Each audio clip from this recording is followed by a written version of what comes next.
مکتوب نمبر 41 بعض امال کے نام۔ بسم اللہ الرحمن الرحیم۔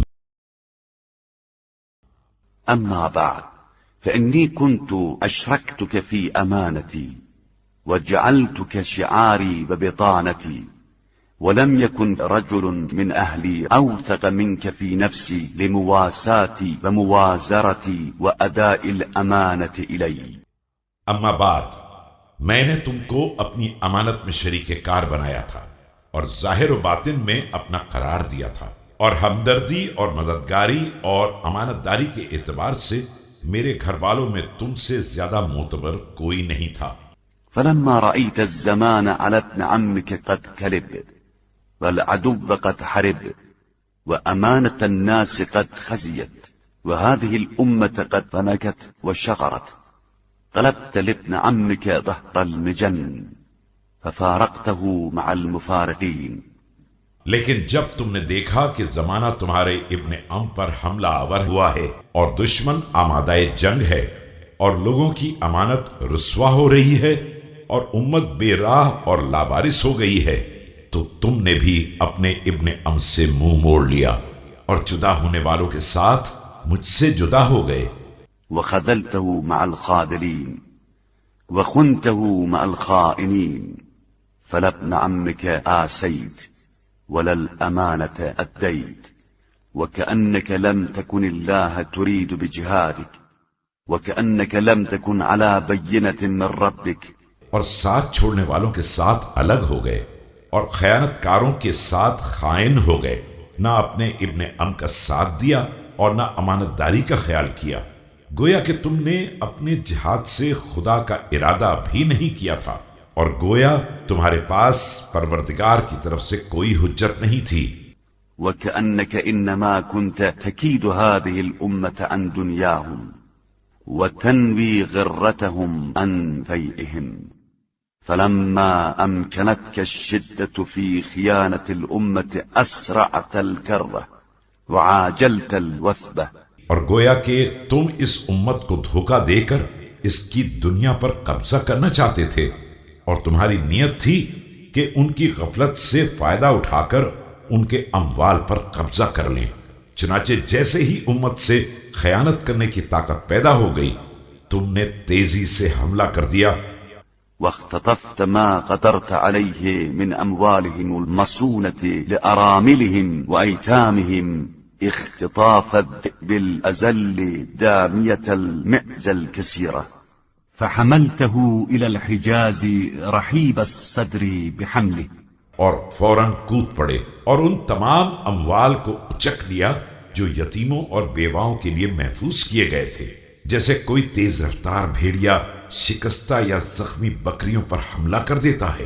پھر تم ان اموال کو حجاز کی طرف اٹھا لے گئے اور اس حرکت سے بے حد مطمئن اور خوش تھے۔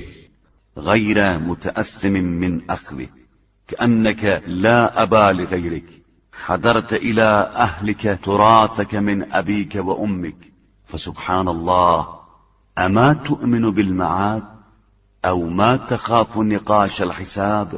اور اس کے لینے میں کسی گناہ کا احساس بھی نہ تھا، جیسے اپنے گھر کی طرف اپنے ماں باپ کی میراث کا مال لا رہے ہو۔ خدا تمہارے دشمنوں کا برا کرے۔ اے سبحان اللہ، کیا تمہارا آخرت پر ایمان ہی نہیں ہے؟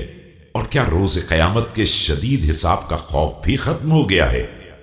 أيها المعدود كان عندنا من أولي الألباب، كيف تسيغ شرابا وطعاما وأنت تعلم أنك تأكل حراما وتشرب حراما۔ اے وہ شخص جو کل ہمارے نزدیک صاحبان عقل میں شمار ہوتا تھا، تمہیں یہ کھانا پینا کس طرح گوارا ہوتا ہے جبکہ تمہیں معلوم ہے کہ تم مال حرام کھا رہے ہو اور حرام ہی پی رہے ہو۔ وتبتاع الإماء وتنكح النساء من مال اليتامى والمساكين والمؤمنين والمجاهدين الذين أفاء الله عليهم هذه الأموال وأحرز بهم هذه البلاد۔ اور پھر ایتام، مساکین، مومنین اور مجاہدین جنہیں اللہ نے یہ مال دیا ہے اور جن کے ذریعے ان شہروں کا تحفظ کیا ہے ان کے اموال سے کنیزیں خرید رہے ہو اور شادیاں رچا رہے ہو۔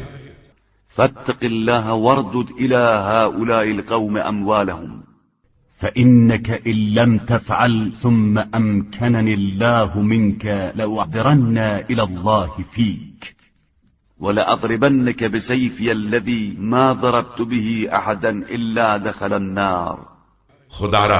خدا سے ڈرو اور ان لوگوں کے اموال واپس کر دو کہ اگر ایسا نہ کرو گے اور خدا نے کبھی تم پر اختیار دے دیا تو تمہارے بارے میں وہ فیصلہ کروں گا جو مجھے معذور بنا سکے، اور تمہارا خاتمہ اسی تلوار سے کروں گا جس کے مارے ہوئے کا کوئی ٹھکانہ جہنم کے علاوہ نہیں ہے۔